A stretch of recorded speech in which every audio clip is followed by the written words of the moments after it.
Each year, thousands of manlets have to endure the struggle of a world made for those over 5'5". The problem continues to grow as the world refuses to acknowledge the plight of the manlet. That's why we here at Tavern Talk want to celebrate our manlet, the manlet, Slimsh. Here are some of the struggles he faces daily, and the joys he will never know. Like waking up in the morning and brushing his teeth at a regular sized sink without using a stool.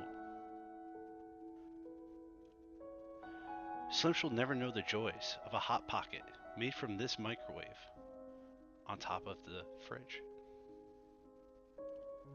This is one bike Slimsh's 5'2" height will never be able to retrieve, nor will he ever know the joys of riding this awesome bike. Rip fun. When Slimsh originally started at his job, he was assigned the upper mailbox.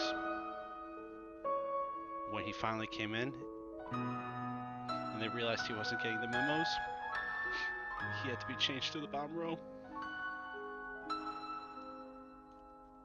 Have you ever tried carrying a stool around everywhere you go? For simple tasks, such as getting a stapler off a desk? Or what if the light bulb goes out? Poor Slimsh. He even struggles to reach the salt on the top shelf, so he can't even be bitter about things. But all the same, he's still the greatest manlet to ever live. And that's why here tonight on Tavern Talk, we're going to celebrate our manlet. And we are going to celebrate all of our memories of manletism.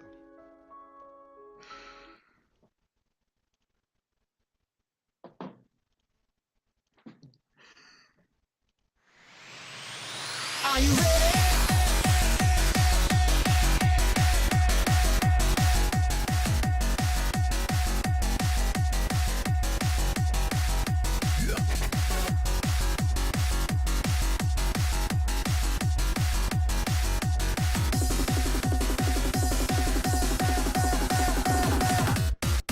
Are you ready?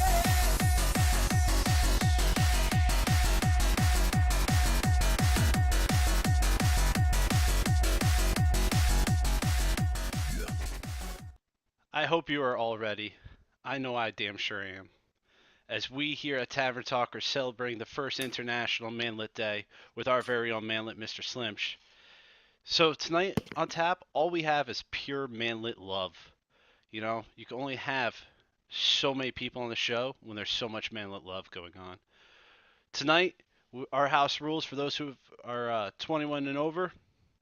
Whenever somebody says feels entropy man, whenever the manlet feels the love, because as the show goes on tonight, we are going to be giving him our height all night long. If you didn't catch in the Facebook thread, he gave you the motto, I want to see it posted all night long. Whenever one of us calls bullshit when we go over the power rankings, this is I'm either so ready for that. this is either literal bullshit or when we just complain about it. And thankfully, Strivewire got their shit together, so the Wicked Wednesday Power Hour will return. Ladies and gentlemen, I just want you to look at the bottom right corner there and just enjoy that graphic for the rest of the evening. With me, as always, to my left, your right, is the bearded beauty, the man of the evening, the one and only THL manlet, Mr. Slimsh. How are you tonight, sir? You're still muted. You forgot to unmute yourself. Feels manlet, man. Oh, Feels entropy, Uh, man. I could use a little height, but I'm feeling the love. I'm doing well. And down below me, occupying that bottom left Drink, by the corner, way. holding us down, is the man himself, Mr. Cassidy. How are you, sir? I'm good. I'm gonna slouch in my chair a little bit tonight for all the manlets out there. I'm gonna try to live in your world. So my face will be a little lower than usual. Oh man, and yes, the manlet did feel the love, so we'll be drinking on that one. Yeah, we will. We It's okay, have I got the measuring tape right here. we have we'll get a another inch tonight. we have a lot to go over tonight. But it felt appropriate. I could fucking talk. It felt appropriate for us to start off with the epic return of Wicked Wednesday, which, as we talk about Wicked Wednesday, we have to go through the Power Hour, which I'm hoping the manlet is ready to keep track of for us. Oh God, my watch battery died today. Oh no! Oh no! Hang on, I got you. I got you. Got a stopwatch right here. Just let me know. All right, so we're gonna get this thing going, and we are going to Start with a drink. start with a drink as always. So we have as many folks as we would like to have due to a few issues, despite the fact that Mange is a very good individual at telling time. Strivewire misunderstood what 7 o'clock Eastern time meant, and things got kicked off at 6 o'clock. So we had a little earlier of a start time, which I know kept a few people that work late from being able to start the tournament with us there. God, I swear I could talk. But nonetheless, I think we still had something like 21 participants and quite a few new faces through the tournament. And Salt, unfortunately, despite signing up, could not check in. So the winner was unable to beat Salt on their way to victory, but they did take out another Entropy member. Another drink.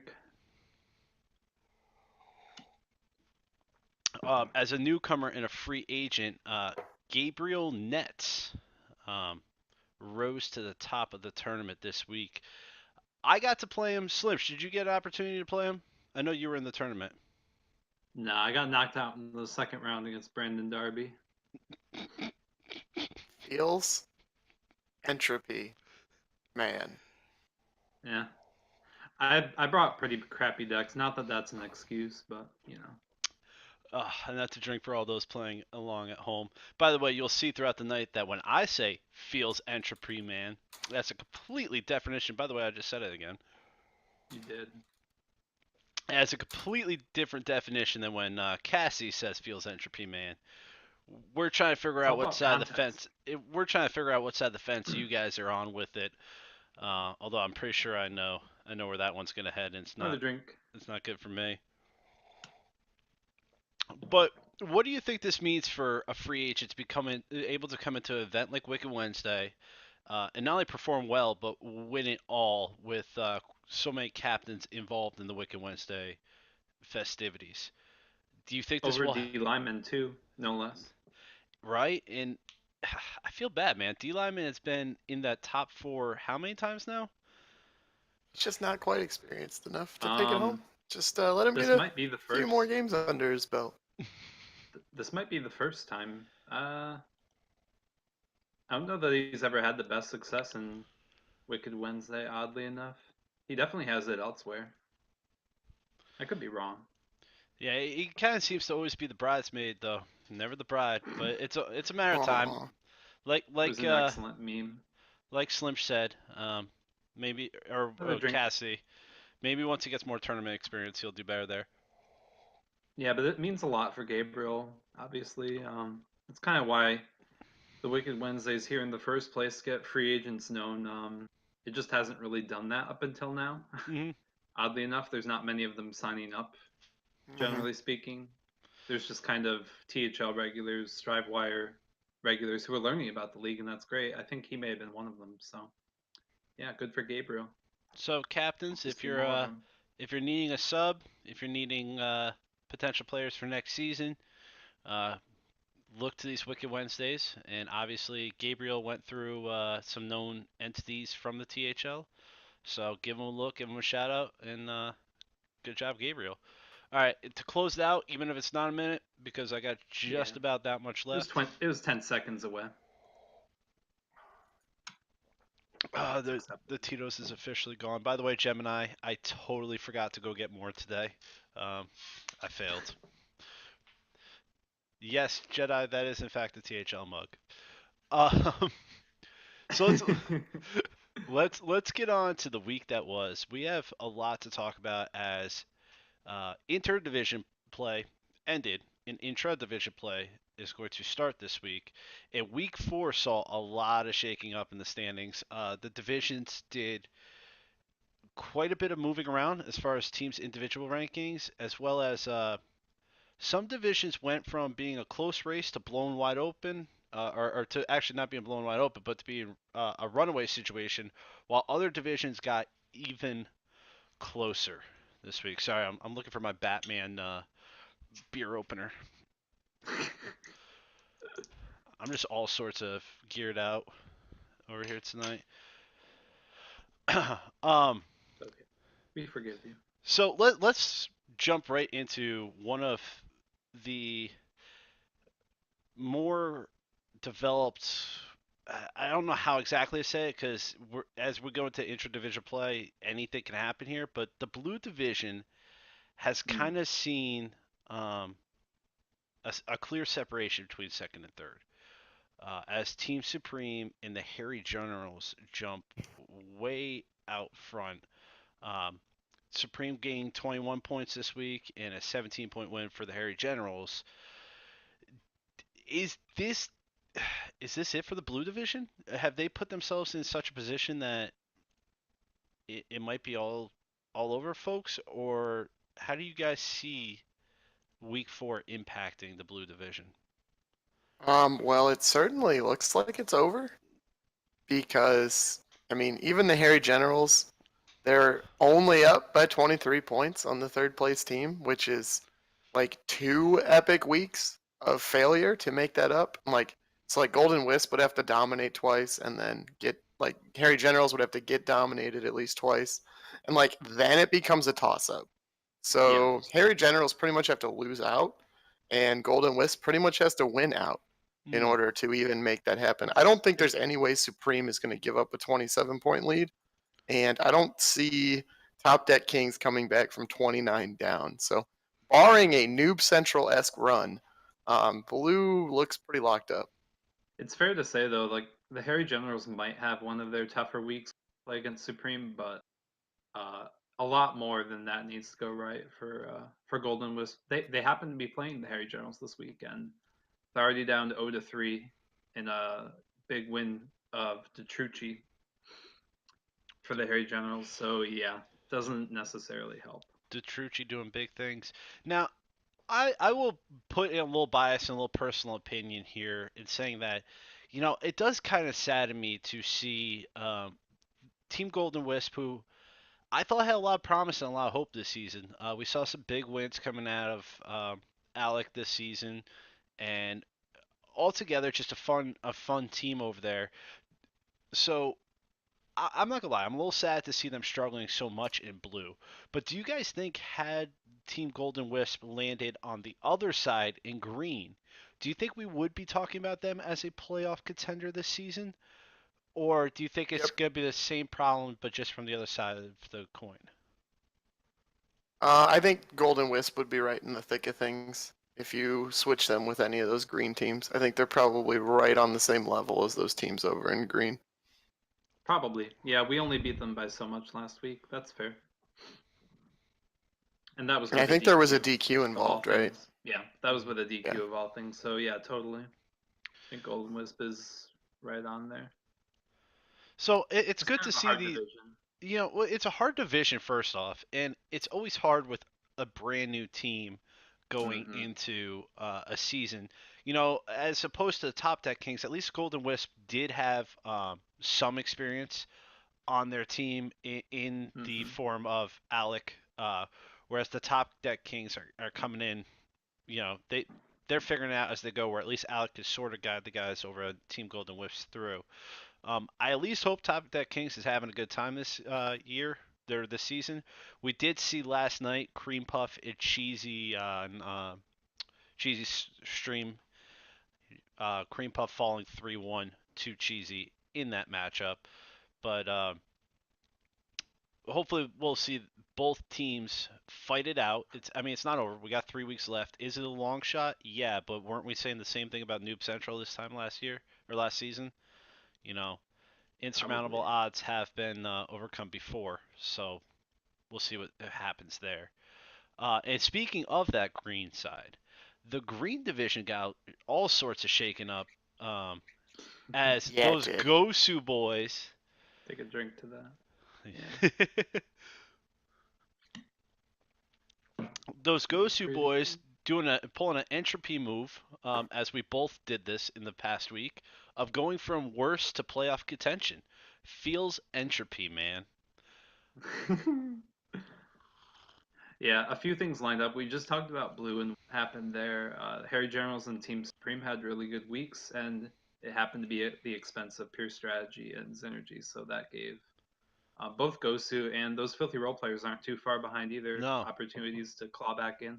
Well, you are giving credit to Synergy and Pure Strategy Fallen, but you guys put Yeah. 21 points on the board this week. Like, that's nothing to sneeze at. That is a damn good week. Yeah, it's a Um, little overdue, but won't complain.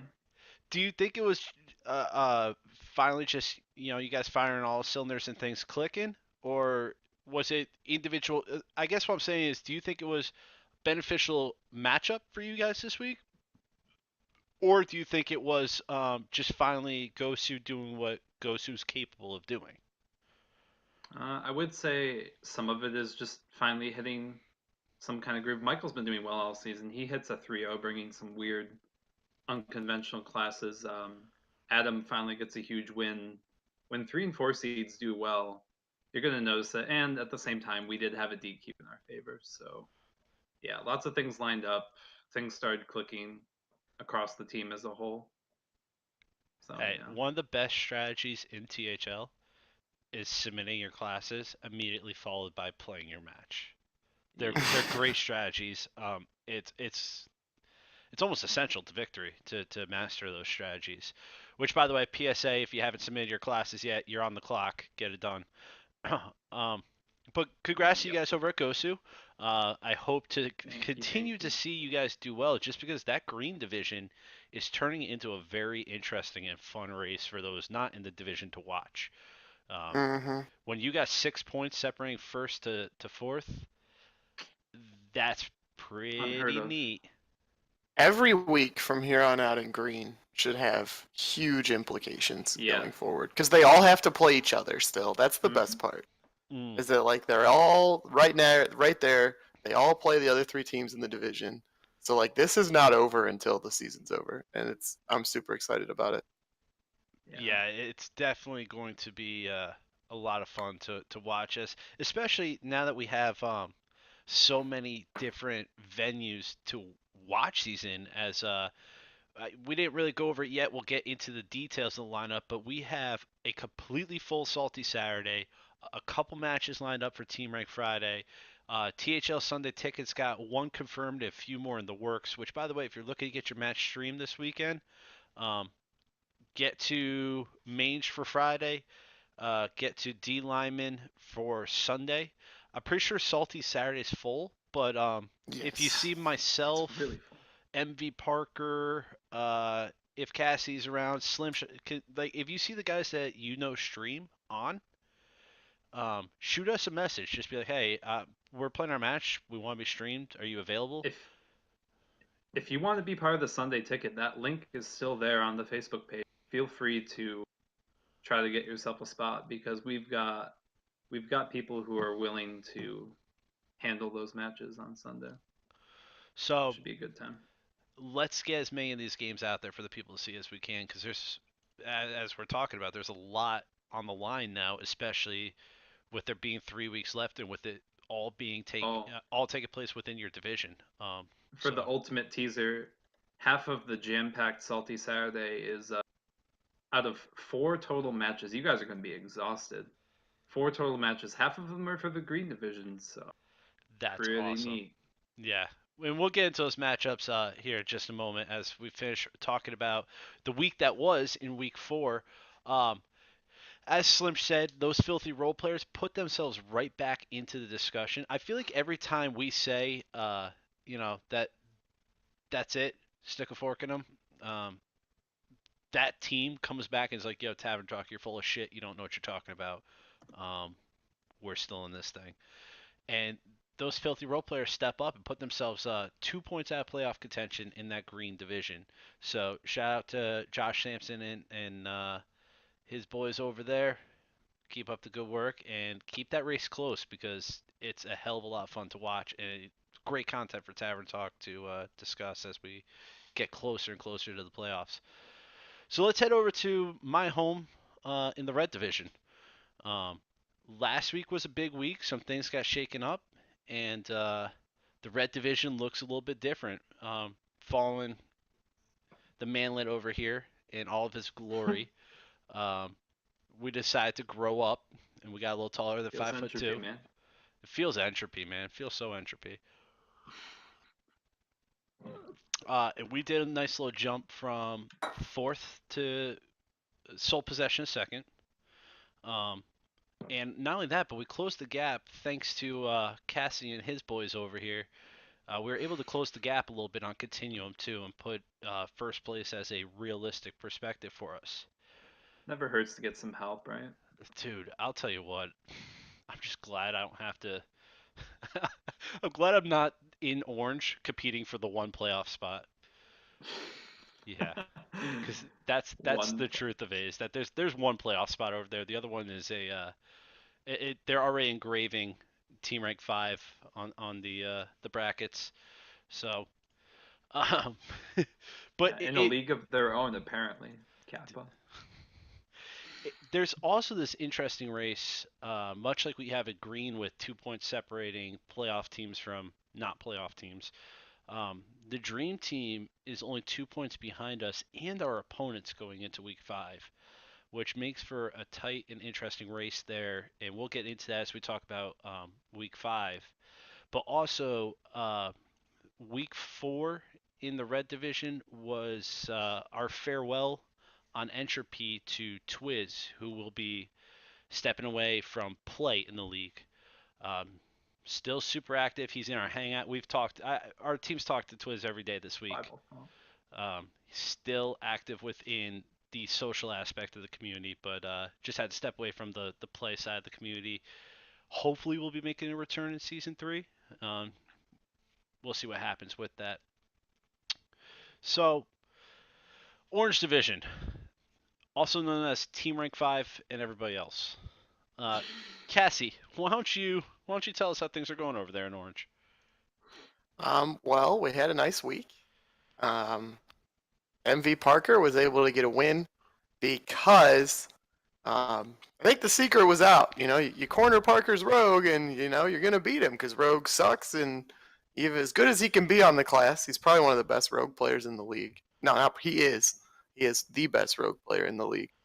But the deck sucks, and so as well as he can play it, you can corner it and beat him. So Parker, being one step ahead of the meta as he is, he said, "Not today, THL." Didn't bring Rogue, and he got an easy win. Jesus did his thing and won again. I don't think he's lost yet. And then I was fortunate enough to luckily sweep Almace, and that was enough to get us over the hump. Yeah, To be fair though, week 3, Parker got robbed, getting reverse swept with that Rogue. Actually, that was this. I got a week ahead of myself. He did lose to Adidas because he got reverse swept on Rogue, so he didn't bring it this week. And when we get to week 5, I guess we'll talk about that. Week Just realized I got ahead of myself. Yeah, me too. He's excited to talk about it. Yeah, no, Jesus is he has not yet dropped the game. It actually creates an interesting storyline as we go into MVP into week 5, which we'll touch on.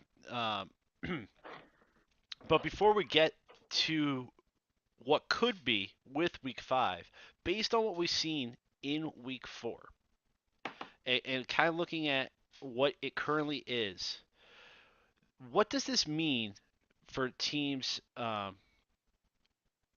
who do you think has improved their playoff chances the most by getting a key win this week? Because what's left on the table is all intra-division play, right? Mm-hmm. So who do you think grabbed the most this week with the big win before going into divisional play? Because we see huge jumps from the Gosu Casuals. The filthy role players put themselves right back into discussion. Entropy jumps from fourth to second as well. And even to some extent, we see the improvement of Boom Squad as they continue to grow over there on the orange side. Who do you think in this week that was, of those four, probably did the best in improving their potential after week 7 to be in the playoffs? Um, well, the casuals put up 23, or not 23, they put up 21 points. So that was pretty big because I don't think they are an underdog. Like maybe against Zenergy. I think Zenergy might be the only matchup that they're an underdog on paper in their division. So if they can beat the other two teams, they should get in easy. Entropy went from basement dweller to second place, Feels and Entropy, they man. now have, without a doubt, the best roster on paper in that division because Twiz did leave, but for those of you guys that don't know, the guy Entropy picked up is like Dear Jason caliber. Like, I believe he plays the game kind of semi-professionally and like finishes very, very, very, very high on ladder every month. You may know him better as Slapaho, and that guy's really good. So we had question marks about Twiz as a true 1 seed, and I think he was like 1-3 through 4 weeks. So those questions were kind of validated, and so they decided to then fill his spot with a total stud player. So Entropy is now definitely a team to watch going forward. I don't know who this guy is in our 1 seed. Never met him before. Never seen him. Don't know nothing about who him. they are. He's alright, I guess. I've learned not to overhype things because the second you say you're the best in a seed in the league, you go 2-2 and you fucking lose to everybody. So, what are your thoughts, Slimsh? And it's okay. It's okay in this situation to say Gosu. Oh, no, I wasn't gonna say Gosu because yeah, we jumped from fourth to tied with second, but Entropy had a much larger jump, and I think the division is more favorable for that jump to ultimately increase your odds of getting in the playoffs. So I think Entropy's was the most significant on a large scale, but I think on a much smaller scale, I threw that one in there. I thought it was kind of Boom Squad gets a win against Archon Storm. Lots of red that week with DQs, but Boom Squad really needed it, basically, to get ahead in the Orange division. There is a fight for second place. It's not that big, but everything that happened last week to close that gap is really useful for Boom Squad's hopes because we know what they want to do. Yeah. So here's the piece that I would like to bring up, and I for me it's a toss up between, I would say, uh, Entropy and Boom Squad. Based on the divisions, it kind of, as Cassidy said, is I look at the green division. I actually think that the Gosu Casuals are going to fare better within the green division than they were in the green versus blue face-offs. Supreme and Harry Generals are two absolute animals. And as you look at the Gosu Casuals, they're either favored or even with just about everybody over there that they have left to play. So I wasn't too worried about them. Whereas when you look at the red division, I think it's extremely deceiving. Um, Continuum has been consistent throughout the season. We've seen the Dream Team be the only team to really stop Team Rank 5. Um, granted, it was a I different know where this is going. Granted, it was a different looking Team Rank 5. But Archon Storm at 45 points, um, any week they want to, they're the type of players that right now they're having a good time with Hearthstone. I know where this is going. But they're not going to try hard mode. So, um, they could flip that switch anytime they want. So, I think things in red are going to be tough. I don't know if anybody goes 3-0 within the division as we play these matches out the rest of the season.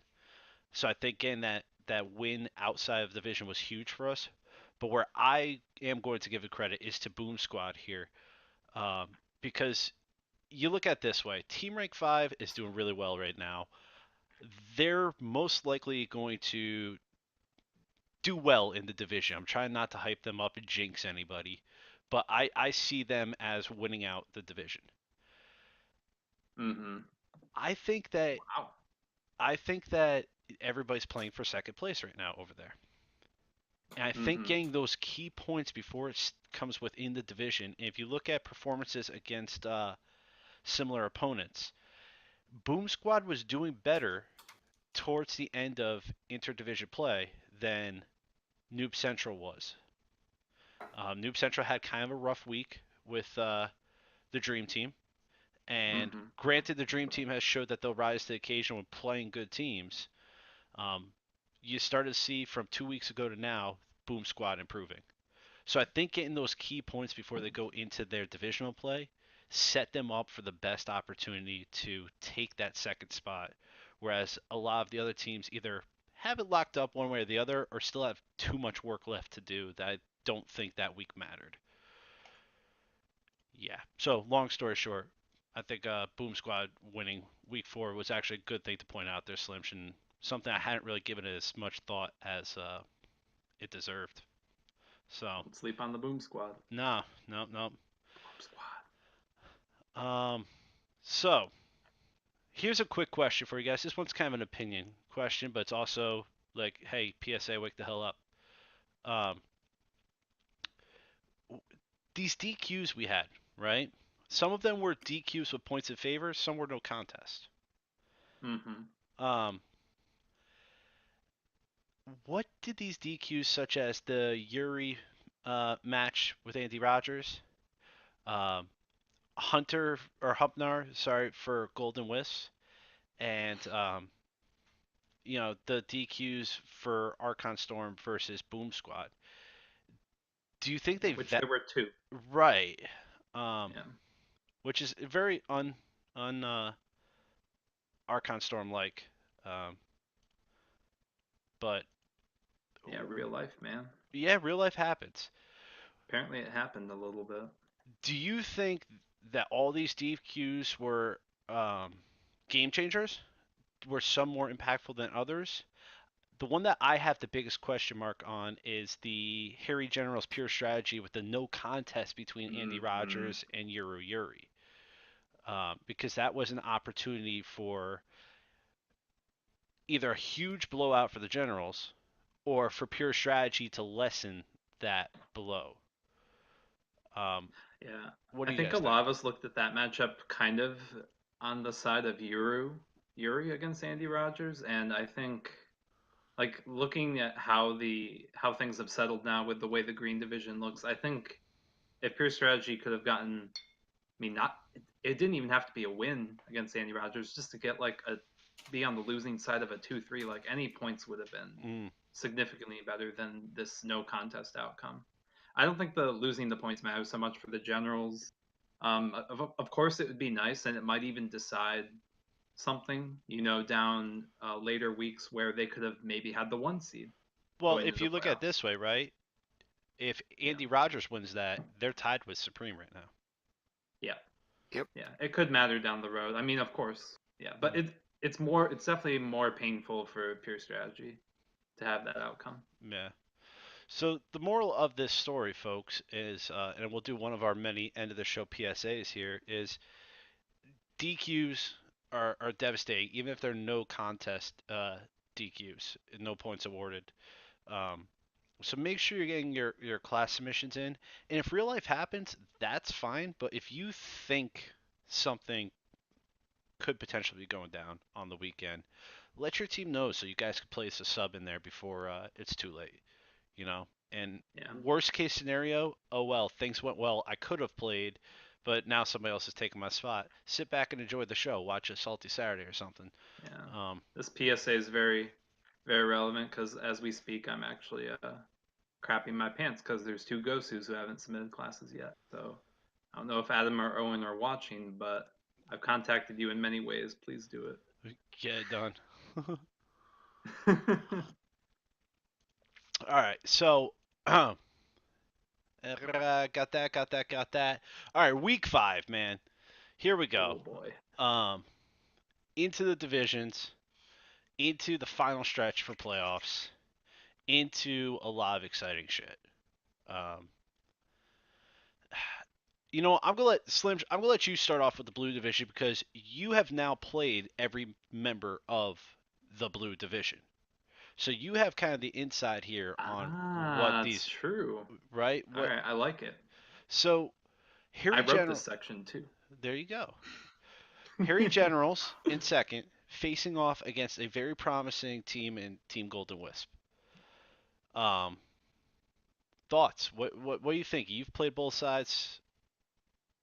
So, yeah, I played both sides. Not that God, was it the week that we played the Generals that Boom Boom Hall had the? No, it wasn't.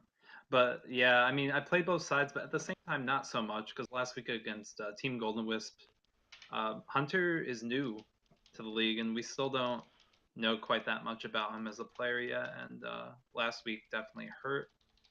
The Harry Generals rising up in the power rankings, getting a convincing win against Pure Strategy. Hold Like, up. everything's on You let me the Generals You let me right now. skip the power rankings. You let me go to team. Yes. You let me go to week 5 without talking about the power rankings. I'm Can actually. we please talk Oh, I about put the it up there in the bullshit that top. is this week's power rankings? I put it up there at the top, but I didn't embed it within. Yeah, I keep reading down, man. You got to set up this script for drunken assholes. Okay. So All right, we got the power rankings. We can come back. we'll come back to because I know Cassie is fired up to talk Oh, about this one. he's ready to So go. I'm just gonna sit back. Hold on. Let me get in slouching, relaxed I position. know what team this author plays for. That's all I'm gonna say. Oh. All right, you It's know what, painfully obvious. Cassidy, Slim Schneider just gonna sit back for a minute and let you have your Oh, your God. ranting time, and I can't wait. I'm Good. excited. All right, let's take a look. So team rank 5's in first. It makes sense. We beat the team with the they maybe even had the most or the second most. Like we were the top 2 teams, we beat them. So we stay in first. That makes sense. Harry Generals are in second. Makes sense. They won. They got a lot of points. They were a preseason hyped up team, but I will say that there was one person giving them a lot of love, more than a lot of people were, and it looks like the power rankings author has caught on because he shot them up real high, and now he's going to pretend he had them there all season. Supreme moves up to 3 because they got won. drink They have a lot around of points. Team Supreme has the most points in THL, but they are third. They are winning their division, but they are behind the team in second place in their division. Yeah, okay, whatever. Now we get into the fun. So Pure Strategy is 4. They did lose last week, and they only fell from 3 to 4. They only have 58 points, and if you're keeping track at home, that's 15 less points than the team in third. Supreme is like a full week behind them in points, but they are currently the 4th best team in THL. All right, sure, whatever you got to say, man. It's fair to say that Pure Strategy did put a whooping on Super. Yeah, definitely. Yeah, That's so only that 1 would week. account for the high ranking, I guess. By the way, here's the big one. Hold on. This whole entire Are you section ready? is Cassie calling bullshit, so you should all be drinking this whole time. Yeah. There's plenty of Just drinks don't to stop. Go around Just right keep now. going. Power rankings are very simple, and the logic behind the way they've been written thus far is that the most recent results seem to matter a lot, right? Well, Zenergy, they are now 2-2 on the season. 2-2, so they've won as much as they've lost. Which, okay, maybe if they've won their last 2 matches in like dramatic fashion, they can vault up to number 5. But no, has that happened? No, they've lost their last 2 matches. They only have 54 points. But apparently they are currently today a top 5 team in THL. Shaking my damn head. Makes no sense. I think we can narrow our list of who writes this article down to 5 people, if you know what I'm saying. Because Zenergy being number 5 right now doesn't make sense to me. Because number 6, and I'll stop my rant here, Continuum has 65 points. So that makes them 4th in points in THL. They had to play all of Orange Division at this point, which has the number 1 team in it. And they only lost to the number 1 team 15-10. I mean, that's if Team Rank 5 is as good as this author says we are, and Continuum was within like 1 and a fraction of another match of beating Team Rank 5. No, they're within 1 match of beating Team Rank 5. Explain to me how they are only 6th. Continuum gets no love. And Almace, I got your back, man, because we had a lot of fun playing. And we agreed last week that if Continuum had won, they'd probably vault all the way up to number 1. But barely losing, they fall all the way down to 6 or stay at 6 or wherever they were last week. It just doesn't make sense to me when teams ahead of them lost to worse teams and Continuum barely lost to a better team and has more total points on the season. So I don't know, man. But thank you to whoever writes it. The fact that we have this to talk about, honestly, is great, even if it doesn't make a lot of sense this week. I'm Oh done. man, so Alright, good, we'll finish that. so good. Oh, all right, Cassie, thank you for that rant. That was Woo! real talk though. We actually do enjoy nitpicking these power rankings. Oh, of course. At first, we were a little hesitant about them, and a few of us may have even called for the shunning of the power rankings. But they've actually become a great talking point, not just for Tavern Talk, but for the league in general. So keep them coming. And if your name is Vendy Click and you're writing these, I think we got your number, man. So Oh. I will put my 2 cents in there, although Cassie pretty much hit exactly the points that I would argue here. I don't too much mind the top 3 as far as who's there. I don't know if they're in the correct places. I've put Team Rank 5 on the top all season long. I wouldn't change that now. But I think you have to put Supreme above the Harry Generals.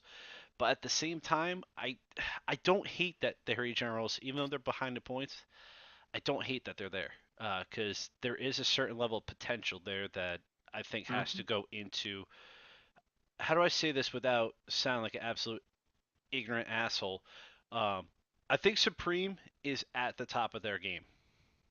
I think the Harry Generals are rising. I don't think they've hit the top of their game yet, and they're still doing fucking awesome. So. Yeah, you're feeling the Gurn. I am feeling the Gurn, man. Fucking feel the Gurn 2016. If fucking 2016 people aren't feeling the Gurn, come on, man. I don't know the justifications for Pure Strategy and Xernegy being there, other than maybe the legacy that they've had in this league. But I think you drop 4 and 5 to where 6 and 7 are, and you move 6 and 7 up to where 4 and 5 are right now. The rest of the list makes a lot of sense to me. Gosu, Entropy going up. We just talked about us. Yeah, the rest makes a lot of sense based on recent results. That's where I would switch. I would drop 4 and 5. I'd make 4, 6. I'd make 5, 7. And I would take Continuum and Entropy and put them up in that spot. And you know what? Arguments could even be made that perhaps Gosu Casuals moves above Xernegy. We'll see, though, as that division plays out. Slim, you think any differently? No. I just think it's worth pointing out there was a huge drop on the week for Archon Storm. They fell 5 spots. Well, I think a lot of the concern there comes from the fact of it's one thing to play your match and lose. It's another thing to not even show up to play. Yeah. Feels bad, man. Feels Archon Storm, man. We'll get there. All right, so now we tore these power rankings apart, and everybody should have been drinking through the entire time Cassidy was talking. Let's go back to Slimsh's calm and objective tearing apart of the blue division. We were talking about the Harry Generals versus Team Golden Wisp. The second place team against the third place team. And possibly, I mean, it's a 23-point difference. Slimsh, where do you see this going, and how big does the gap grow, or how much of that gap does Team Golden Wisp take away? Well, I really want to believe in my heart that Infinite Value will rise up again. But it's really hard. I think Poker's established himself as a really, really, really strong player in the league, turning into one of the more dominant 1 seeds. And like in the meanwhile, with Poker being a dominant 1 seed, Andy gets to go for the ride, and now he's in the 2 spot, and that's terrifying. And then there's the pickup of Markshire. Like, the Harry Generals is just so terrifying in 1 through 3, and it's developing as time goes Hmm. forward too. And then at the bottom, Gern Blanston, I don't think Gern's results have been the best, but I think he's got a great team to be a part of, and Detrucci's just a beast in 5. So I don't know, like, I think Alec needs to push something really good versus poker. Um, Mm. Chef Sasha's got to cook up something against Gurren. I don't know. And then it's probably close, and then falls to maybe either Hunter or Drubik's Cube getting a win, because we've already seen Detrucci take down Vitioma. So I think it's really an uphill climb for Team Golden Wisp, You know what I think would and be it's really now or never. You know what I think would be interesting? I'd love your guys' thought on this, right? Yeah. So the season plays out, um, and as I've always said, I am the campaign manager for Field of Gurn. I've always said that he has the potential to be one of the best 5 seeds in the league. Um, he's been at the 4 seed since he came in, starting in as a 250 PR. He's sitting at 240 now, which means that even though he's losing, he's not losing by much. Hmm. He's barely lost PR. He's tending to break even more often than not. What if over the next 3 weeks, Petrucci continues to have this tear he's having and continues to grow, and we see a flip flop between Petrucci and Gerd Blanston going into the playoffs? In this hypothetical, if Petrucci moves to 4 and Gern drops to 5, do you guys think that would be an improvement or a detriment to the Harry Generals lineup? I don't think it would be any different, to be honest with you. Um, I think Detrucci's been playing in this league for a while, and so I think right now we kind of know where he is as a player, and I think he is kind of that fringe 4 or 5 seed player, who I overall I think would struggle. He'd probably lose more than he would win in the 4 seed, which is not. I mean, the 4 seed has been power creeped more than any seed in this league. It's not his fault. But he will win way more than he will lose in the 5 seed. And I see Gern Blanston the same way. So I think the Harry Generals are just looking at those 2 spots as a guarantee to win 1. And if they win 2, then it's just absolute candy. Because I think their 4 seed that's really the only hole in their lineup, honestly. I think they have probably a top 5 player in THL at seeds 1, 2, 3, and 5, which is terrifying. And the 4 seed, they just kind of admit that, hey, if any points the 4 seed scores are just bonus, and we rely on winning 3 out of 4 in the other areas. Mm. So as I set up the next one here, Slim Shit and Cassidy, I'm gonna do a quick refresh on Discord, but I'm just gonna go into the next thing there on the notes. So my Oh, just for ranting, our sake. yep. So next up on the docket is 1 seed blue versus 4 seed blue. So this one's As Team Supreme yeah, against Top Deck Kings. Team Yeah. Supreme taking on Top Deck Kings, and this feels very David versus Goliath here. 33-point gap. This 30. is this is just like one nation. All you Civ 5 players out there. One nation has like nuclear technology, and the other nation is like shooting bows and arrows. That's what this feels like. I mean, this is gonna get ugly. I'll just say it. I don't know. I'm looking at the lineups right here. It's The actually only pretty close PR's right now. advantages for Top Deck Kings are a 6-point PR advantage in the 4 seed and a 7-point PR advantage in the 5 seed. And Supreme has, the best 1-2 punch in the league and a very good 3 who is a distant favorite. So it has potential to be a bloodbath. And I'll stop talking before Parker makes memes out of what I'm saying. You know what's interesting though? There's actually a lot of results we shouldn't be looking at too much, but it's actually quite even. But I think one of the most favored matchups, specifically PR wise, is still left to go, and that's Dear Jason against Tell. Mm. So, and then the 5 seeds pretty even, but yeah, it's definitely definitely a pretty lopsided matchup from the outside looking in, for sure.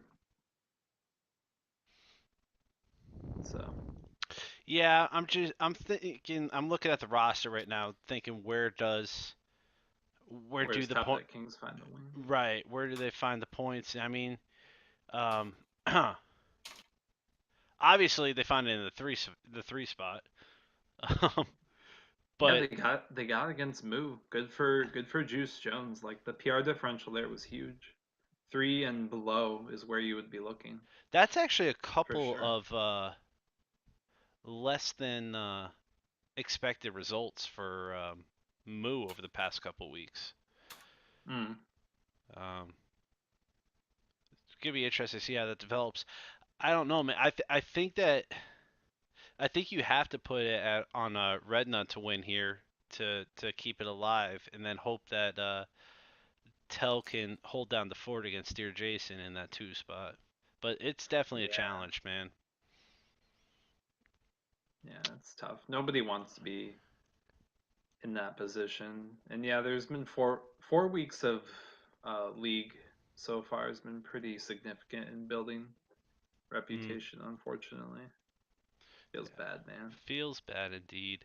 So then we flip it over and we talk about the green side, right? And Oh, here we go. You this guys is can talk like about this. this is a bloodbath waiting to happen as things kick off with the first place team in green at 58 points, playing the fourth place team in green at 52 points. A little bit different than the topography over in the blue division, as things are a lot closer. Cassie, what do you think? Do the filthy role players step up, or does pure strategy get some big, much needed points to start off divisional play? Ooh, I think pure strategy wins. I think it's going to be super close, and I'm excited. This will be the first of my. I think I've got a multiple bold claims here tonight. The loser of this match does not make playoffs. Oh, Guaranteed. Wow. Whoever loses this is not making the postseason. Um, I've really been looking forward to talking about intra-divisional matches, Interesting. and I think both of these two teams, generally speaking, and I think most would agree, or the opinion of most would be, they are already on the outside looking in, especially based on like original rankings and ratings and stuff. I've been riding the pure strategy hype train all season. I think Brock right now is an outside shot at MVP. Um, but the loser of this match is eliminated in my mind from the postseason. So this is a big Wow. one. that is a bold statement, but I don't That's know if I big. could. I don't know if I could disagree with it.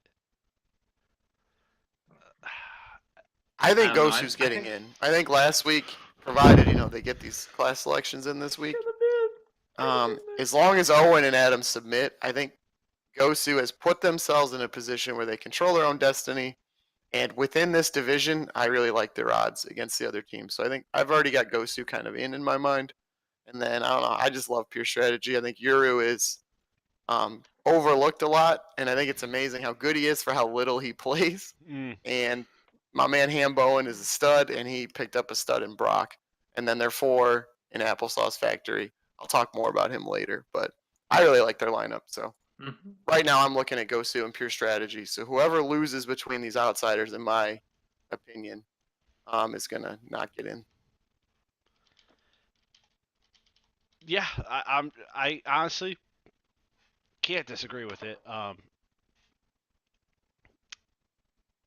You could make, you know, as I look at the lineups, it's not as clear cut as I thought it was going to be. Um, because we've seen a lot of consistency from pure strategy coming from players like Hambowen. Bork's been having a great season. Um, Mhm. the package deal that is applesauce and hen dog. Um, so Hambowen also needs to get his classes in. It's is it an uphill battle for those filthy role players? Yeah, but I don't think it's the same climb the blue division's making to try to catch up.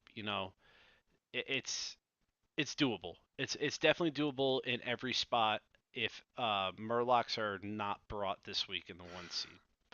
So We'll see how it plays out. Which brings us to the other matchup of interest, which, this one's not as close as both teams are nowhere near each other in score. As Synergy with 54 Not at all. points plays the Gosu Casuals, who also have 54 points. Okay, ready? Bold statement number 2. Ooh, The winner is getting into playoffs, guaranteed, in my opinion.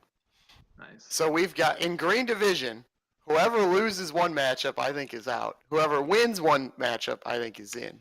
Obviously, that's just my opinion because the points are like so that I could be completely dead wrong. But that's just kind of how I feel going forward. They're so close that I feel like anyone has the ability. Like, suppose they fall down, but then the next week they're playing the person who's right ahead of them to have the opportunity to claw back in, unless the win is that convincing. Right. Maybe. Well, you're I don't never know. out until you're out, man, is the truth of it. Yeah. And before we get too far from it, plug for Mange and Team Rank Friday. As potential MVP candidate, Brock takes on, why can't I think of, I just talked about it. As Brock takes on. Yama Killer? Thank you.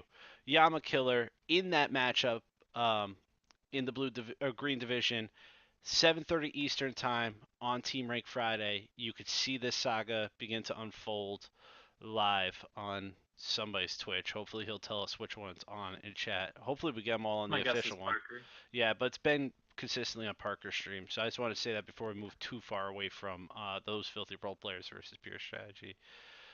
Yeah. So, Cassie, let me make sure I got this straight. Whoever loses against Pure Strategy and those filthy role players, whoever loses is out.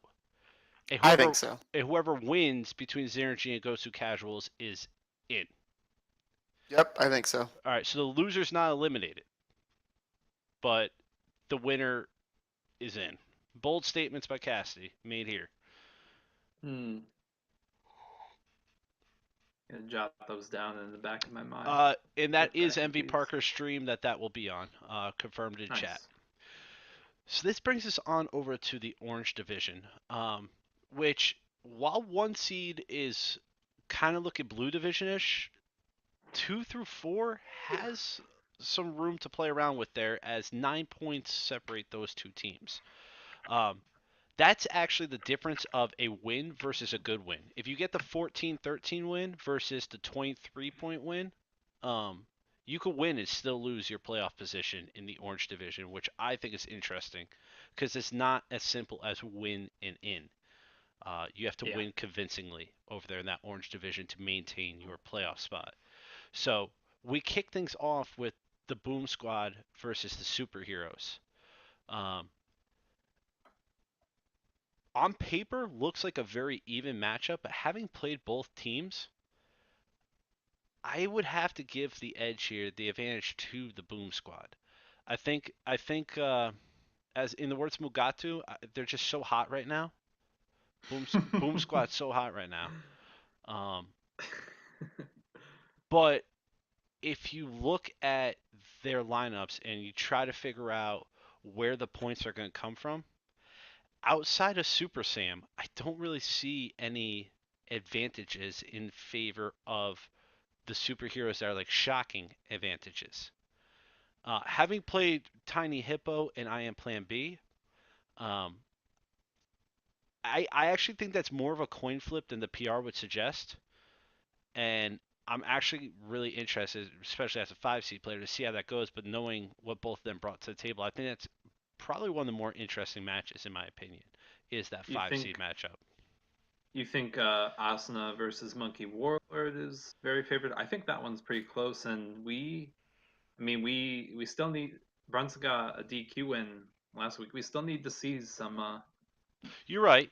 Some stuff from Brunson over Jerry Damage there, who, by the way, while we're here, worth pointing out, they're playing. Oh no, they're not playing on stream. Sorry.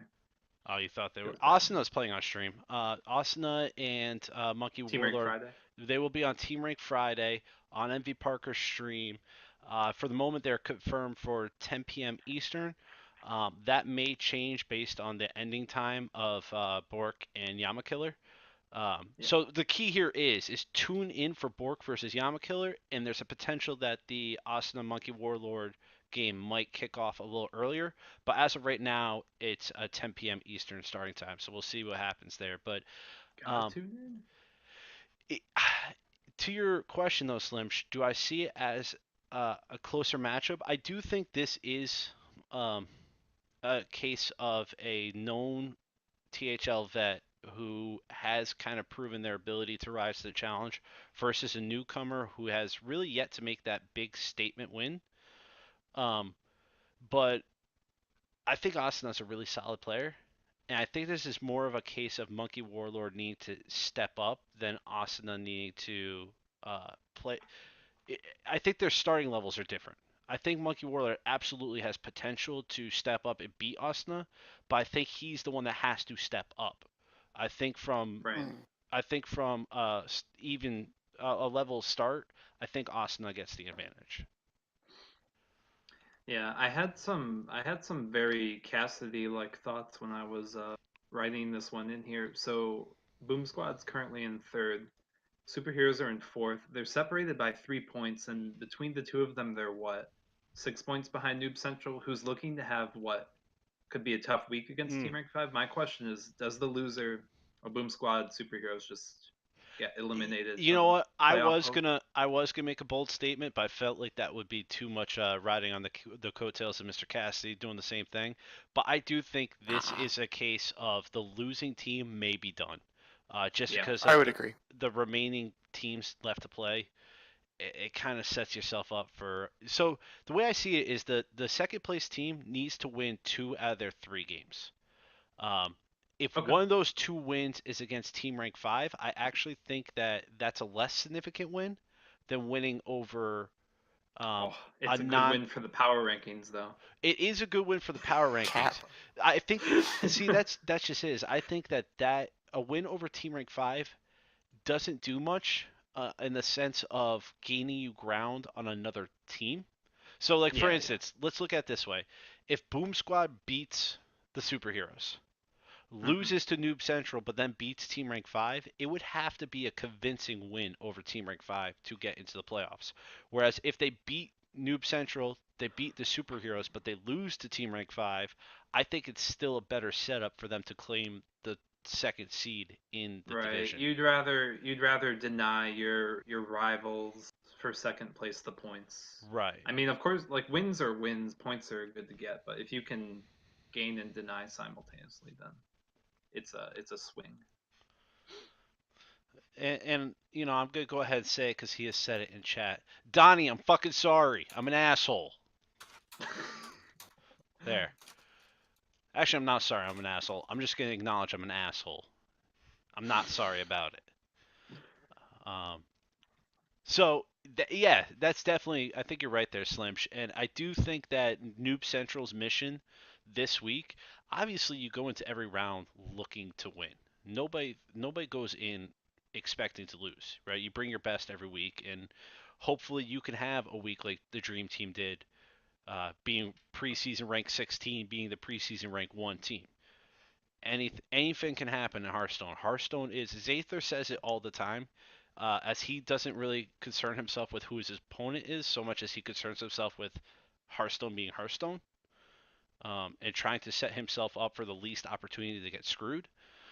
Um, Team Rank 5 could lose to Noob Central, but I think if you're Noob Central, as long as you are mitigating damage, you're looking to get out this week with as many points as possible. If that's the 14-13 loss, let it be the 14-13 loss. Oh Uh, yeah. you don't want to have a week like Entropy had against them, or I'm just being real. They Never beat a forget. Feels entropy, when man. you score 4 points. Damn it! I set you up for that one too. Yep, and there's a drink involved. Double. I'm already ahead of you on that one. But you I can't have that 20 points for Team Rank 5, 4 points for you going on. That can't Nah, happen. that sounds great, man. know. Um, Sounds great, man.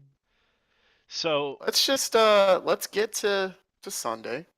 Team rank 5, maybe we're up like, I don't know, 16-0, that'd be great. And I will just forfeit for Cutthroat. If Team Rank 5 is up 16-0 going into my match, I will just concede 3 in a row. Wow, hand Wow. it to him. Hand it to him.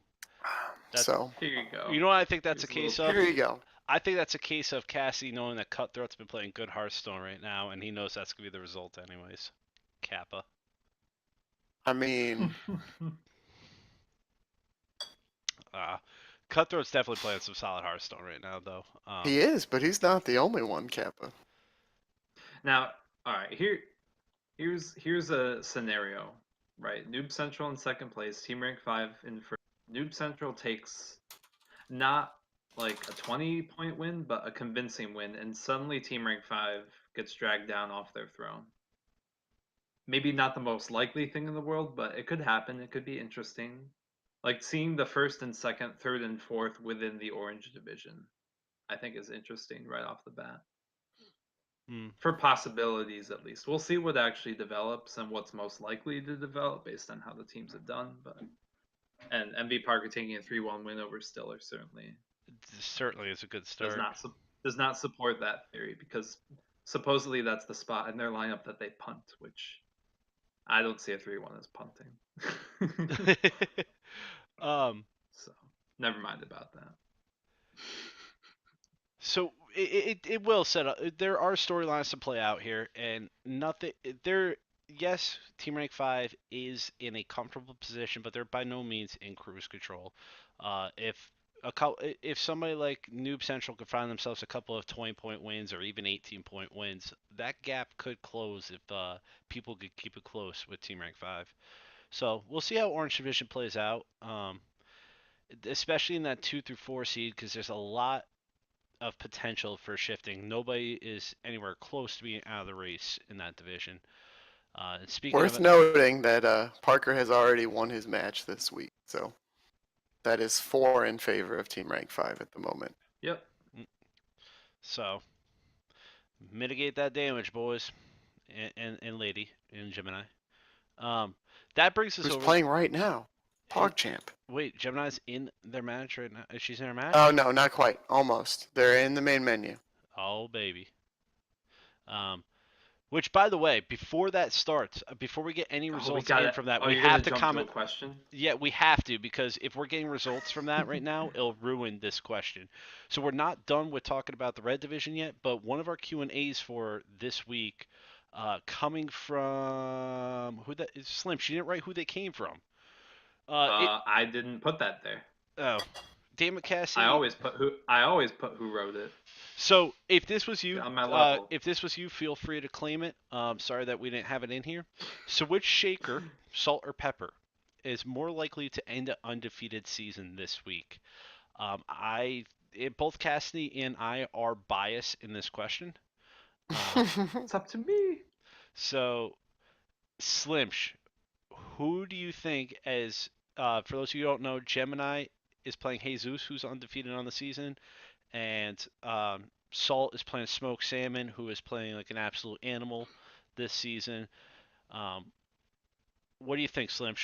Do either one of them end it, and who's got the better shot?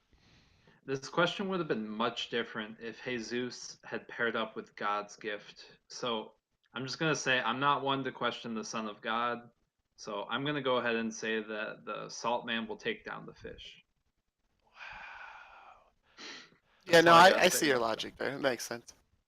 Exactly. Although, wait, God's Gift, Jesus. That would have been fun. I'm glad that didn't happen. My mind was going to be blown.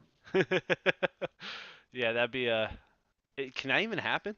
Because isn't that one the same person? Isn't that like the time travel paradox where you can't interact with your past self? Because is it God's gift, Jesus, or something to that effect? I don't know. One of you religious people is gonna have to correct me on that.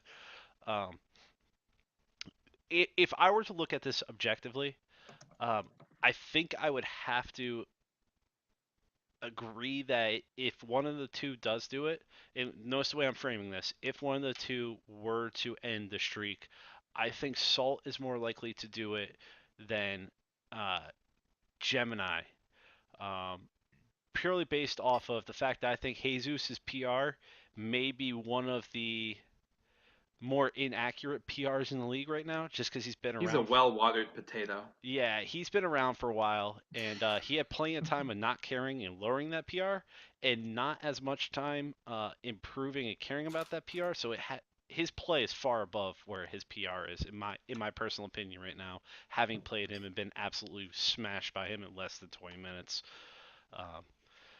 so that would be my objective view on it. And that's not just because Salt is on entropy. That's the way I would answer it, even if he wasn't. Cassie, do you want to take a stab at it? Or are you just Yeah. gonna... I think that Salt is going to win this week. So by default, he is my answer to the question. Feels entropy, I think man. Jesus is favored. I don't think he's super favored, but I think he is favored going into his matchup. But I honestly think Salt's going to win. I think Salt really took it personally when I was able to kind of peg what he was going to play and then build my whole lineup around it. And you're his captain, so you can speak to that more than me. But I think he took that personally, and he's been bringing new lineups since. And I know he's the kind of guy who's good at the game, who spends a lot of time studying the game. And I think it's uh-oh for the rest of the league if he takes that next step as a player. And Smoke Salmon, I love him, but man, the dude he draws so well with Druid. It's time his luck ran out. So I'm picking Salt to win this week. There's a lot of Salt here. You know, and just to comment on that real fast, the 127 messages, I'm not even exaggerating, that he alone sent in our hangout over the past 2 days, asking about deck choices and what we thought, would definitely back up your statement of him expanding his arsenal of playable decks and what he's going to bring to THL, and also it's no secret that he loves Paladin. Yeah, you guys can put that together, and knowing what the upcoming patch and standard and set are going to do to it, that's been a mission he's been on for a while now to find his next baby. So I'm not gonna give away too much of his strategy, as if I haven't already. Next baby. But you're not inaccurate, Cassie, in him taking. He will be the first one to tell you he lost that matchup in deck selection. And 100%, you're right. You're right. You pegged him 100%, and I don't think I'm insulting him here. I hope he doesn't take it that way because he said it himself. So.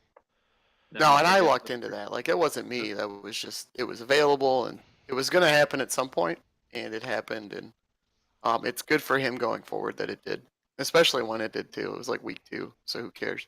Right, exactly. So, with that question being out of the way, Red Division is the last one we got covered before we can hit the rest of the Q&As. And we actually got we got one down there I'm actually excited about, and just realized, we got good ones. I just realized I fucked it up and I have to start all over again. I'd be interested to hear Cassie talk about this one since Orange Division was playing Red. I left all my pretty little notes. Oh, okay. Yeah. Actually, I would like to hear Cassie's insight on this. It's good that we have a diversity among us in terms of divisions for perspective. Yeah. So, Cassie, what do you think, man? As Continuum #1 in Red takes on Archon Storm 4th in Red. Okay, well, everybody not named Gideon Echo for Archon Storm is enjoying a nice beach this season, taking the season off and having a vacation. Gideon Echo is playing out of his mind and preparing out of his mind. If you've heard Viriday talk, it's kind of scary how much time and effort Gideon Echo is putting into preparing. So he's already a 110 PR favorite over Crayon. I want to see the sweep streak stay alive for another week. He has not dropped a game all season, let alone a match. But outside of that, I think Continuum takes this pretty handily. Viriday, when he does want to actually play, is bringing troll decks sometimes. And Almace is pretty hungry this season. Despair is fresh off a win over Imbolc, newly leashed. And the newly leashed Imbolc beat Hertz Donut the week before, so logic would tell you Despair can beat Hertz Donut. And then Grim, man, he just keeps getting better. And if Nubasaurus doesn't have the benefit of Viriday's amazing emails, which he doesn't this season, Grim, I think, is the favorite there. So I think Continuum is going to hold down the top spot for another week here. Archon Storm, to be honest, and I don't even feel bad saying this because they probably feel the same way, but they're kind of like a bye week this season, and so Continuum is going to enjoy that right now. You need to remember in rivalry week when they play Entropy, They will not be a bye week. Yeah, that they're feels bringing Entropy, it that man. week. That week counts. They're gonna give everybody else like easy points, and then they're just gonna go all out on Entropy. I have Sucks for been Jack. promised. Sucks. I have been promised that even if they lose the other 6 matches, they will win that week. And They're getting you. I would like to. I'd like to put a kibosh on that whole situation real quickly. I heard you thinking about it earlier. Oh man, it hurts. Almost hurts as much as me still trying to figure out this question that we have coming up later. Oh yeah, I'm ready to go. I'm so ready. I'm not, but back to this division we are currently in and talking about, and that brings to the next matchup of Entropy versus the Dream Team, which next to Xernegy versus Gosu Casuals, I think is the closest matchup on the docket this weekend. So I'd be interested to hear 2 you guys' points. thoughts on that. Yeah, the winner of this one goes into second place, which I mean, you just springboarded yourself into big time. The Dream Team's been doing well. A lot of us put them on the bottom. Power rankings are in that neighborhood, but I don't know. They've been doing well. In Entropy had a really good one in week 4. Dream Team held it down versus a win against the Noobs, who's doing pretty well. So I don't know. This one seems really close, but I think that there's definitely space for bold predictions here for who wins this one because, especially for Entropy, right? If we know Archon Storm is going to come at you guns blazing and you have Continuum left to beat, I think this is an important win for you this week. Just saying. I can't disagree with you there, but I would love to hear Cassie's perspective. Not to put The too winner much is pressure. getting in, and I think the winner is going to be Entropy. Wow. Loaded Lux. Feels I Entropy, think you guys man. went from slightly non-favored, I think, in a Twiz versus Comp matchup, to very favored, in my opinion, in a Slap-a-Ho Loaded Lux versus Comp matchup. I already told you I think Arthur's going to pull it out. And Furpo is a huge favorite over Night Smoke, and Furpo's a stud. Lemur is a little undervalued at 250, I would think. But Zather's pretty good at 360. That can go either way, but I'm leaning Zather. Battle of the And then you versus Rad Dreams. I love it because I think you're the only 2 captains who are 5 seeds in the league. Correct me if I'm wrong. But I do think you are the only 2 5-seeded captains, and that's going down. He's probably slightly favored, but you vowed to never lose to a 5 seed again and then did. So you're probably extra pissed off. So I think you might take this one home. This might be another huge win for Entropy. Just saying, the last time I checked, I have a 6-2 lifetime record against Rat Dreams. Oh, yep. Jinxing it. Further evidence. Look at him pulling out the stats. I don't even know if that's true. I just pulled that out of my ass because it makes me feel better about myself. Oh, okay. Feels Entropy, man. Oh, man. Sounds about right. All right, so there we are with week 5 coming up. And guys, we have to skip over the first question because I'm still working on it because I thought it was last season. I was doing the math based on the PR of last season. Oh. So, Okay. if you guys have any further questions while we're going over the Q&A of anything within the divisions we did not get to for week 5, or any questions about future predictions with how the divisions are going to develop, throw in the chat. I'll promise you I'll ignore it.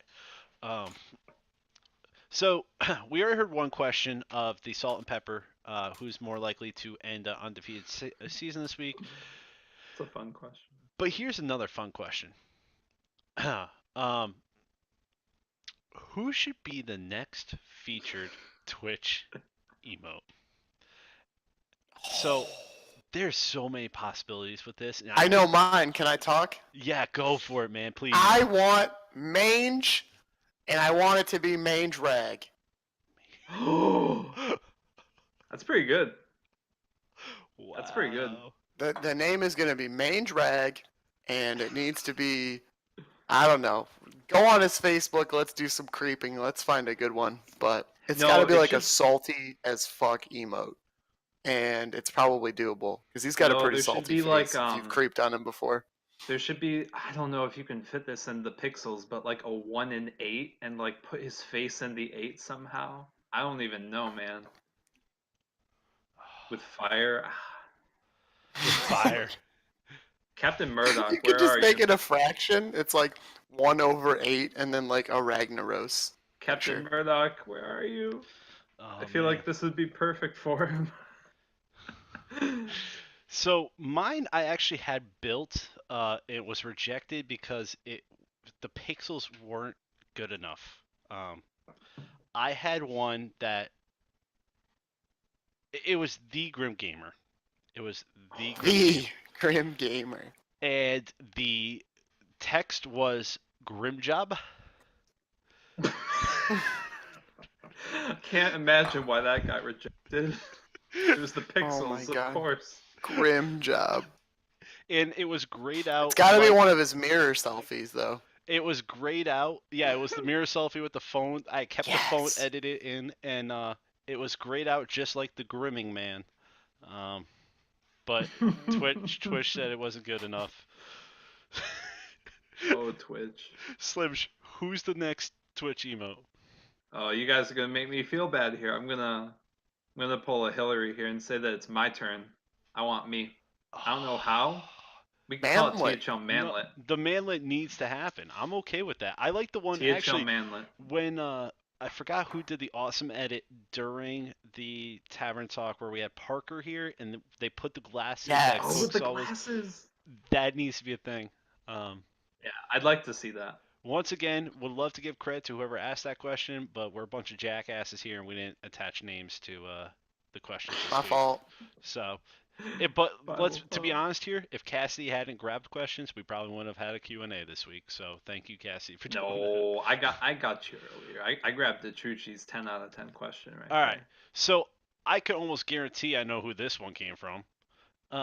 What rematch from season 1 are you anticipating the most?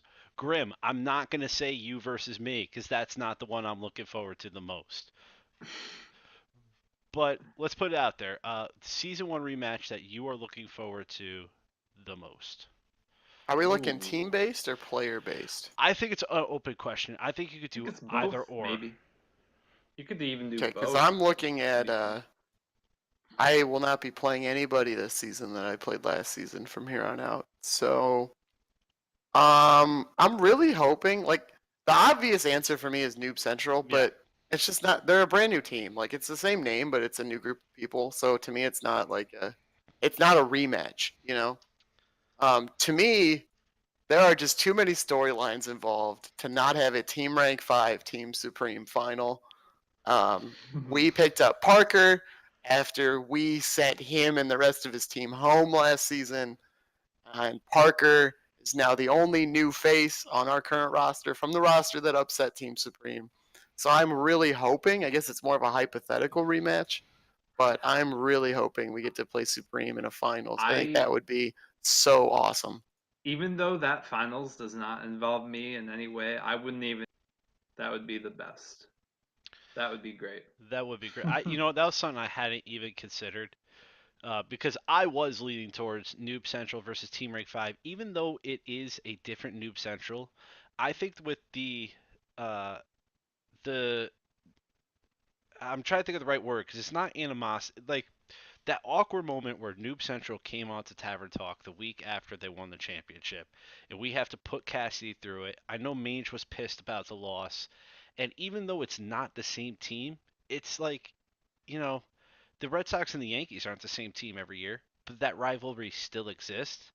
I just know Yes, how yeah. hard Team Rank 5 has worked since they lost that final, and that's the rematch I'm looking forward to the most. I think it's going to end with Team Rank 5 taking that glory back this week. I would love to see that back and forth as this new version, Noob Central, continues to improve. I think they have a lot of potential. I think they have a lot of promise. But I think this is the season of Team Rank 5. whereas last season was the season of Noob Central. Once they got on a roll, there was no stopping them because I want that hype in season 3. So Nice. that is my. I know it's kind of the cliche, easy way out. I would have said Entropy I'm going Archon cliche Storm, too. but But Archon Storm's mailing it in. Yeah. no, they're not going to in our week, and it's Ooh. gonna feel absolutely fucking shitty if we are their only loss this season. And I'm not gonna lie, I'm nervous about that. Don't worry, Jack Sucks. I got you. That's the one. That's the one I'm looking. The Entropy Archon Storm rivalry is, and this season in particular, since they're taking it off, it's but they're committed to bringing it against you. You know they have a switch they can turn on anytime they want. I said that They're when we a were fully talking about capable their team. points earlier. I said that when we were Yeah. talking about their points earlier. Exactly. And how special does it make you feel that they've reserved that right of you know, just completely demolishing their opponents to you, You know, I think the funny but thing they'll about play gatekeeper. here's the thing I love about it is I think it was the first true rivalry, even though I think there's some that have more Probably. subplots and more invested than Archons. Because the truth of the matter is that a lot of the guys on Entropy like a lot of the guys on Archon Storm. There's no bad blood until the week How we could you play not? each other. Until the week we play each other. I will play Hots with Hertz. I will play Paragon with the guys. But the second we fucking play them in the week, I am cussing their mothers. Um, so it's interesting because the rivalry is not on all the time, but when it is on, it gets fucking bitter between two teams that genuinely like each other.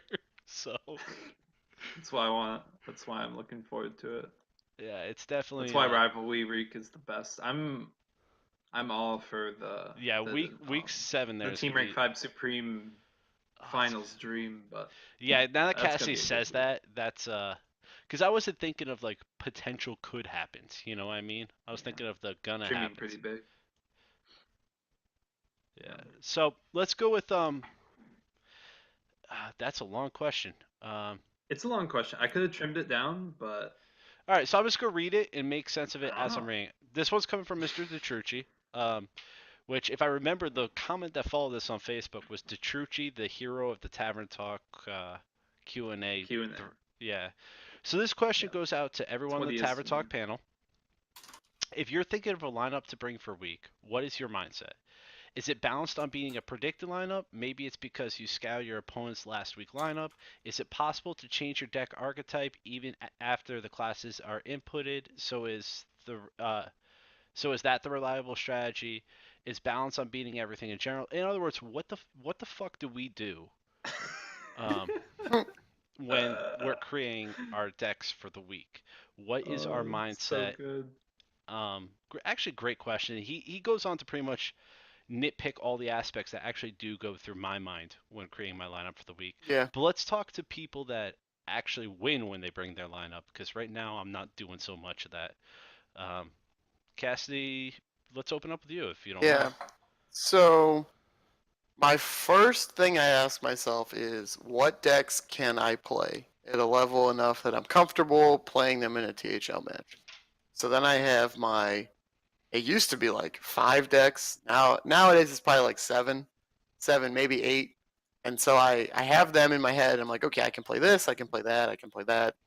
And then I start to ask myself, okay, what classes do those decks range through? So if you're one of those awesome people who can play tempo and freeze mage, or mid range and any Fin Paladin, or aggro and mid range druid, you kind of know already in the back of your mind, all right, I'm going to submit that class, and then I'll figure out which deck I want to play after I see my opponent's class. And then the second thing is, what does my opponent like to play? And you should then you just kind of from there, in my opinion, you go from what decks can I play, do well against what I know my opponent can play, and I want to leave a little bit of versatility in there so that if they were to catch me completely off guard, I'm not just kind of SOL. Mm. And using that, you then you kind of make your decisions, you practice with your team, and you let Hearthstone be Hearthstone in your match. But it really just starts with what you're comfortable playing, what you think your opponent can play. You never go all in, because if you go all in and you lose, you lose the match before it begins.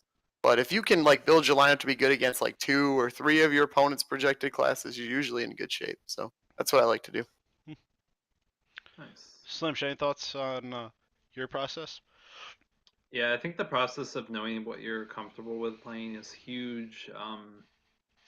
Yeah, for me, if there's classes like some classes are much more versatile than others in their archetypes, especially Hmm. like the range that they can go. Some are more aggressive, like some have aggressive archetypes and control archetypes like very wide apart within the same class. Just I think submitting those classes is very valuable, but I'm also a big fan of submitting the niche classes when it's appropriate. I Hmm. think, which is not always the case. Like I wouldn't say go ahead and priest every week. I wouldn't say that. Right. No. But earlier in the season and this week, I decided to bring priest because in my scouting and my general feel for how things were going to be looking, I thought that it was a good decision. And normally I haven't been too sad about it because I think like those you could like I just hate bringing druid, but you could just submit druid.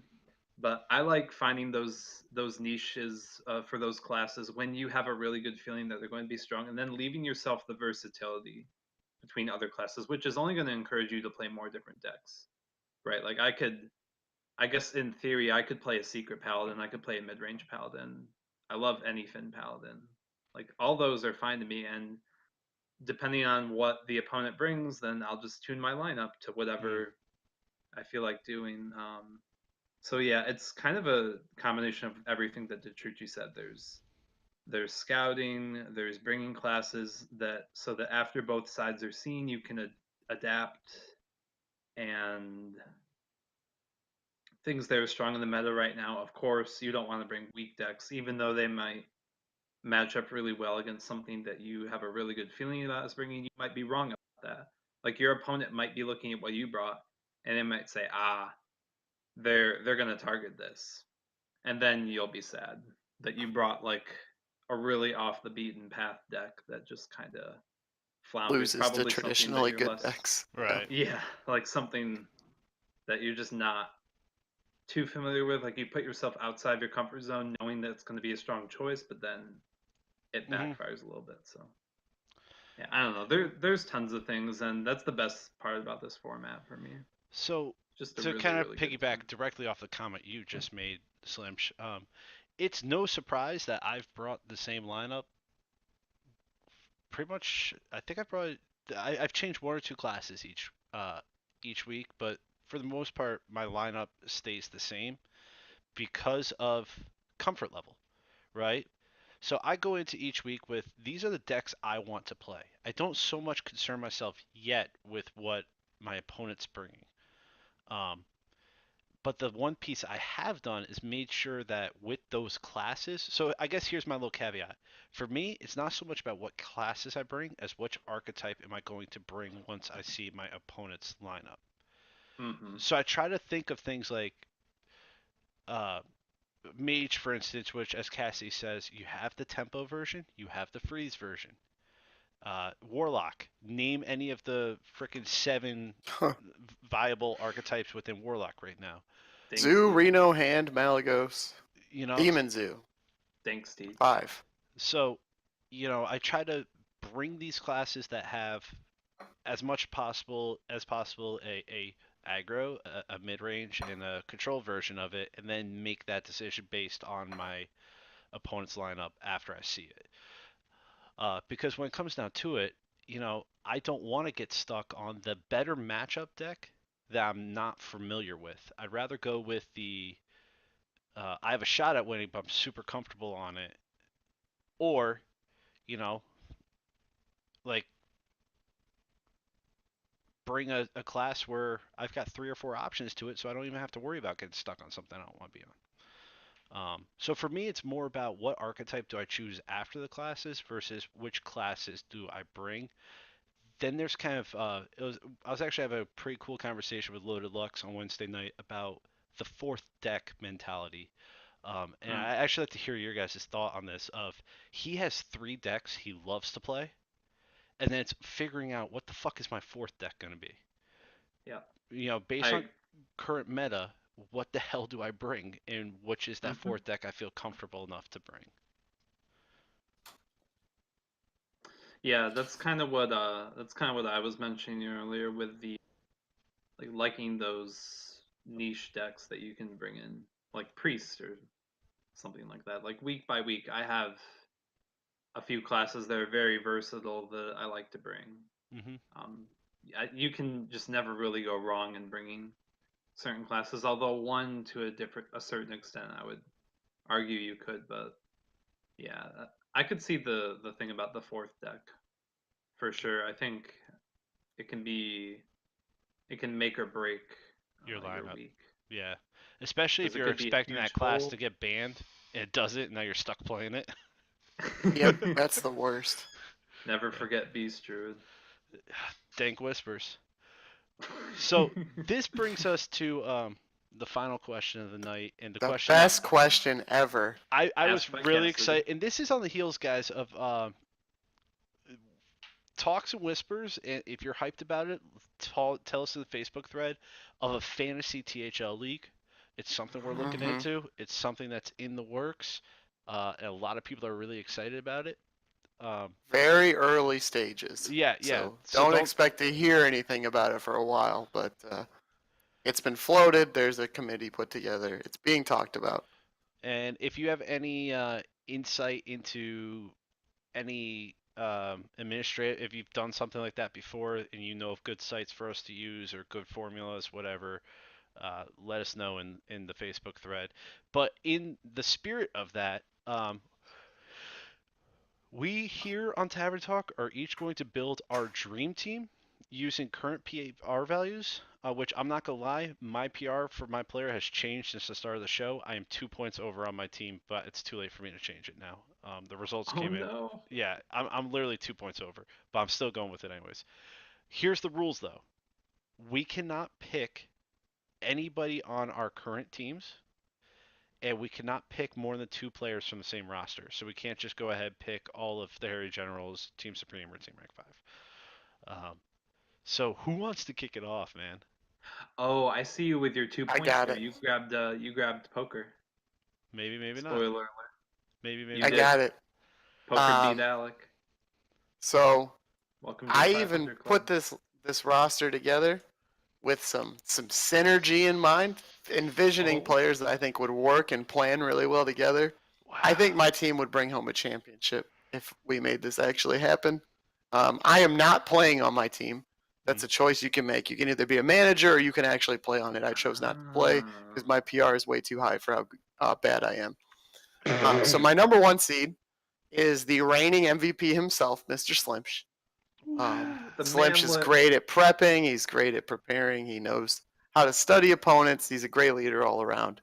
My 2 seed is Mr. Alec GW Podcast, who is currently sitting at 469. One hell of a That's two. way too low. And I'm going to play him as a 2 after he's had so much success as a 1. And I think he and Slimsh are very compatible personality-wise. You wouldn't be able to touch the leadership in this group. My 3 seed is currently a 4 seed, but he, as I mentioned earlier, has not dropped a game all season. So I'm going to bring Gideon Echo up. I'm going to make him a 3 seed at 390. I think that's more than okay. My 4 seed is a little bit of an unknown, but I've heard a lot about this guy through now a former retired teammate, but Applesauce Factory, who played with the Angry Chicken fan club last season. He's sitting at 304. He and Killajive both took turns just wrecking a fireside a couple weekends ago. And I think he would be such a value on this group, on this team. Hearing the insight that everybody else would have, I think he would really elevate his game.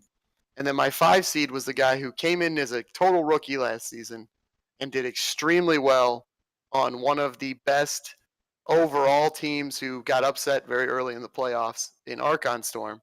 But I think Nubasaurus would be a great anchor in that 5 seed for my team. So recap really quick. Slimsh, Alec GW Podcast, Gideon Echo, Applesauce Factory, Nubasaurus. Come at me, bro. Come at me, bro. Wow. Nice. That's definitely a Feels good, man. solid team. Slimsh, who you throwing in the arena to take on that absolute fucking B squad that Cassie just threw at you?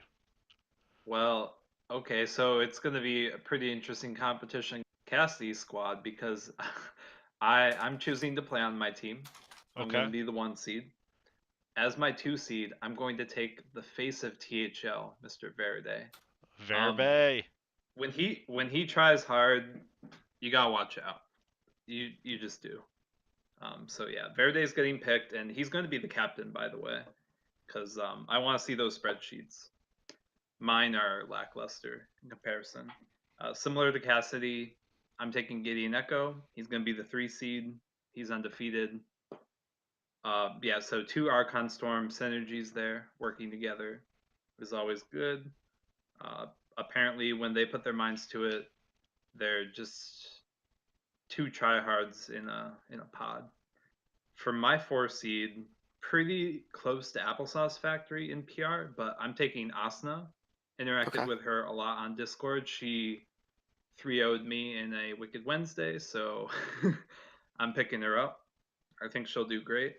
And Cassie didn't have this luxury in building his squad. I'm taking the coveted 5 seed MVP, Jesus. Jesus C. Jesus C. So give us a quick recap, Slimsh, just the names. Me, myself, Slimsh, Verde, Gideon Echo, Asuna, and Jesus C. Wow. That is definitely a solid team, and not all that much different Feels good, man. from what I put together. But I'm gonna do a little different from you guys because being down here at the bottom, I value those 5 seeds a great deal. So I'm gonna start with what some might consider the bottom, but I think is the highlight of the team. And taking at my 5 spot, I am also going to take the one and only Mr. French Fry himself, Jesus C. I said earlier, I think at 173 he is an absolute fucking steal in the 5 seed. Breaking news, not 173 for long. Jesus has defeated Pepper 3-1. So it's on Salt to get the Shakers a victory this week. The Continue. Shakers. Let's go, Salt. Following The that Shaker up, House. following that up, the 4C was really hard for me because of PR management. There's so many great players at the 4 seed. I wasn't thinking moving them from their seeds. I'm a fucking idiot because I could have still taken Gideon here had I done this properly. Um, Missed opportunity. Bible thump fucking hurts. And I also couldn't pick the person I wanted here because of rules. Mm-hmm.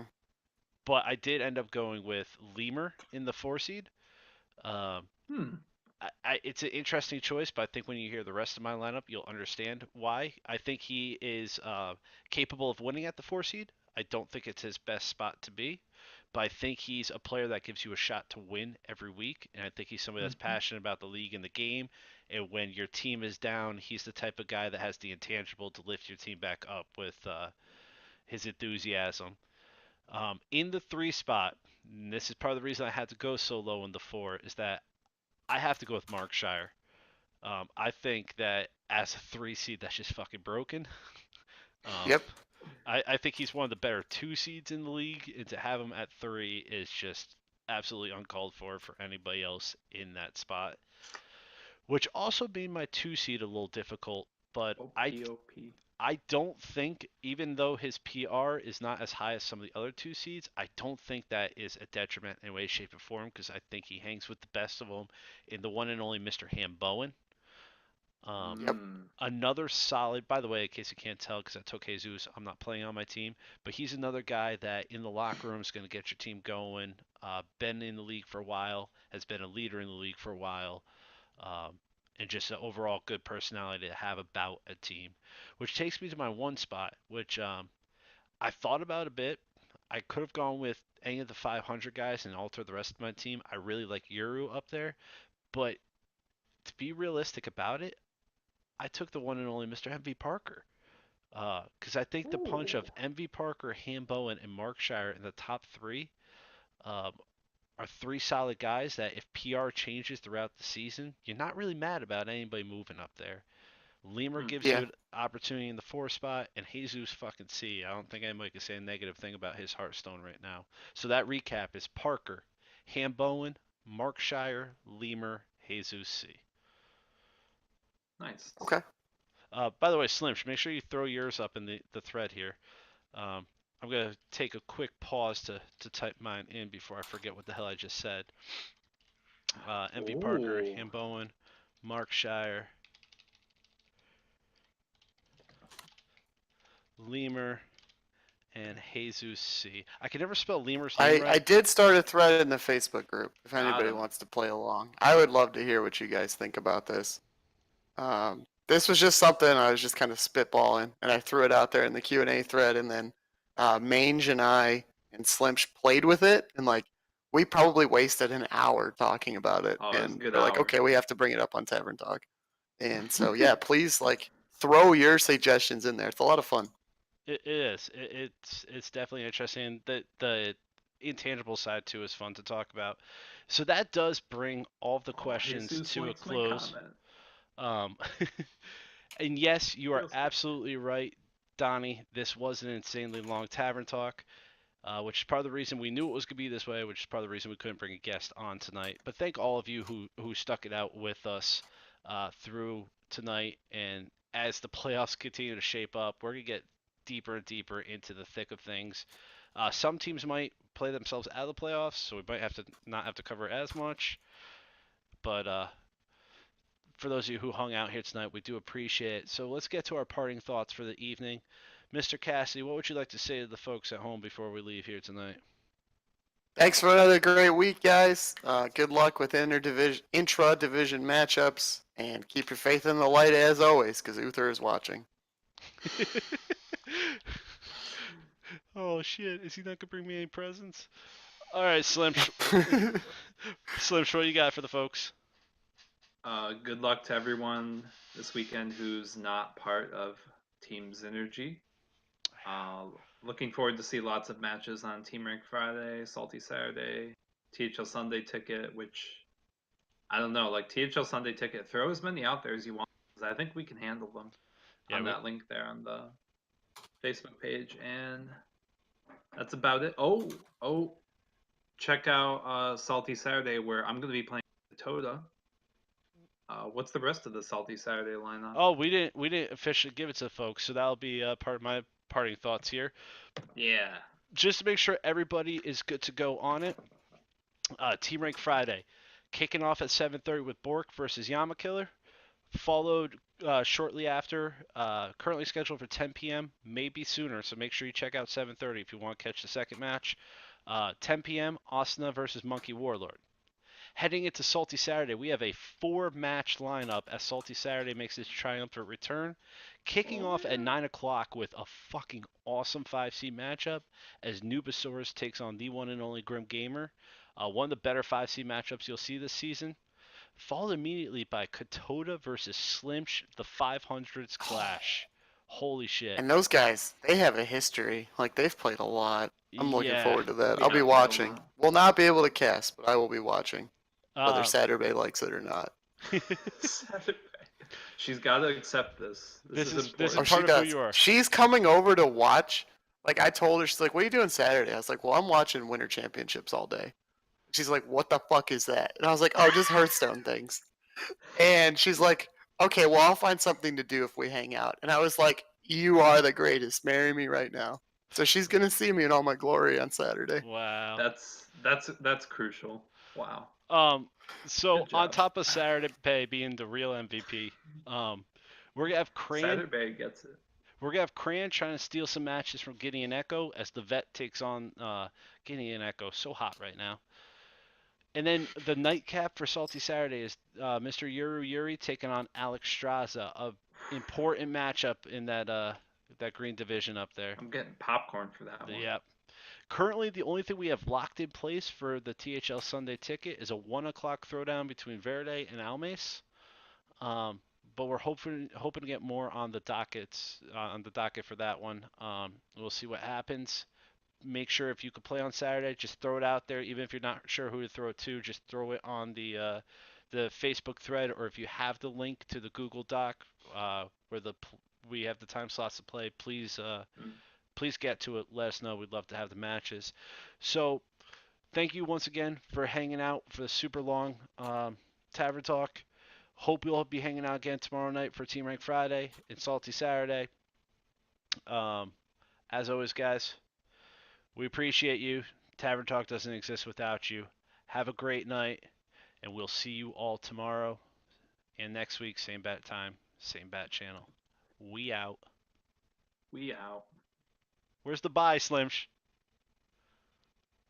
I'm giving it. Bye. Thanks, Cassidy. I was waving.